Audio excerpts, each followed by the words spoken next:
तो हम नए नए दरबार में बैठते थे तो छतरपुर में एक सरदार जी दिल्ली से आए जो वर्तमान में कनाडा में रहते हैं। तो किसी ने बताया कि यहाँ बगल में एक गांव है छोटा सा गड़ा गांव में एक छोटे से बच्चे को हनुमान जी की कृपा है। सुनकर के वो सरदार जी हमारे पास आए।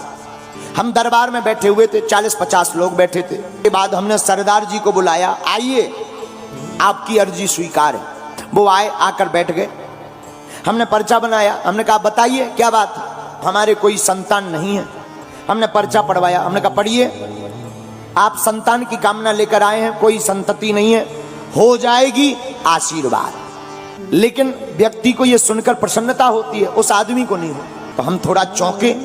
हमने कहा क्या बात है, बात गलत है क्या?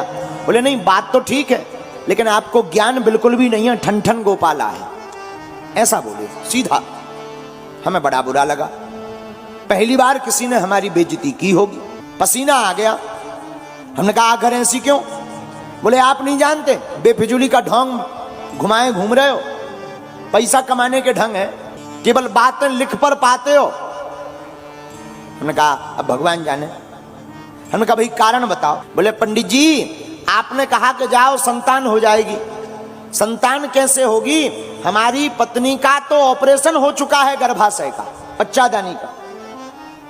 अगर आप जानते होते तो ये भी देख लेते, और आपने तो आशीर्वाद ठोक दिया। हमें भी बड़ा बुरा लगा। मन ही मन हम सन्यासी बाबा को बड़ा ध्यान करें कि तुमने बताया क्यों नहीं, डिटेल दे देते। इतना बताया, डिटेल और दे देते। अच्छा, कई बार ऐसे मुसीबतों के टाइम पर कनेक्शन कट जाता है।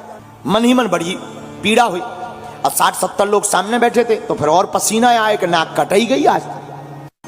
लेकिन तब तक पता नहीं, हमें तो ध्यान नहीं है। भीतर से हुंकार सी भरी कि जा, कह दिया कि तेरे घर पुत्र होगा और 2018 के पहले होगा तो होगा।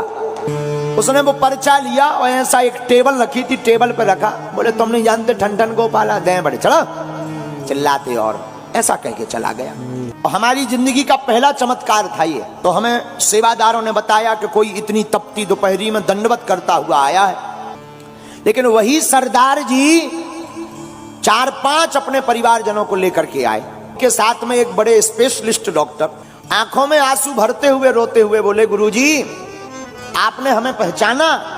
हमने कहा हमने पहचाना, आप हमको उल्टा सीधा बोल करके गए थे जिनका गलत पर्चा बन गया था। आंखों से झरझर आंसू बहते हुए फबक फबक कर रोने लगे और जमीन पर सिर पटक करके हाथ फटकारने लगे। बोले गुरुदेव हमें क्षमा कर दो, और हम बड़े आश्चर्य में हैं। डॉक्टर को हम साथ लेकर आए, हमारी धर्म पत्नी 4 महीने से गर्भवती है।